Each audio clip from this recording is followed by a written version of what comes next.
کیا آپ نے کبھی سوچا ہے کہ اگر ایک دن سورج مشرق کی بجائے مغرب سے طلوع ہو جائے تو کیا ہوگا؟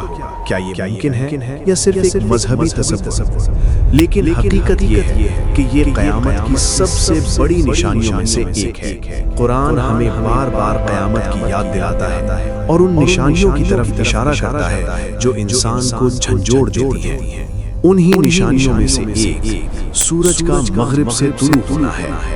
رسول اللہ صلی اللہ علیہ وسلم نے فرمایا، قیامت اس وقت تک قائم نہیں ہوگی جب تک سورج مغرب سے طلوع نہ ہو جائے، اور جب یہ ہوگا تو ہر انسان ایمان لے آئے گا، لیکن اس وقت کا ایمان کسی کے کام نہ آئے گا۔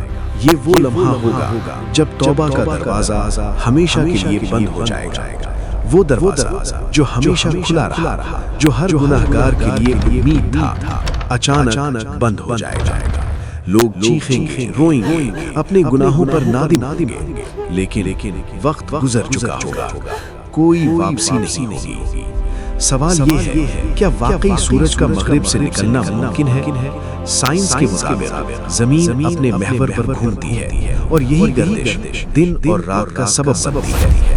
اگر یہ گردش رک جائے یا الٹ جائے تو سورج مغرب سے طلوع ہو سکتا ہے۔ یہ ایک سائنسی امکان ہے، لیکن اس کا ہونا اللہ کے حکم سے مشروع ہے۔ یہ کوئی عام واقعہ نہیں ہوگا، بلکہ ایک ایسا لمحہ ہوگا جو پوری دنیا کو ہلا دے گا۔ زمین کا نظام بگڑ جائے گا، انسان حیران رہ جائے گا۔ یہ نشانی اچانک ظاہر ہوگی، اور جب ظاہر ہوگی تو دنیا کا ہر انسان اسے دیکھے گا، کوئی انکار نہیں کر سکے گا۔ لیکن افسوس، اس وقت ایمان لانا بے فائدہ ہوگا، کیونکہ اللہ نے پہلے ہی واضح کر دیا ہے کہ جب بعض نشانیاں ظاہر ہو جائیں تو پھر ایمان قبول نہیں کیا جائے گا۔ یہ ایک تنبیہ ہے، ایک وارننگ ہے کہ وقت ابھی ہے، دروازہ ابھی کھلا ہے۔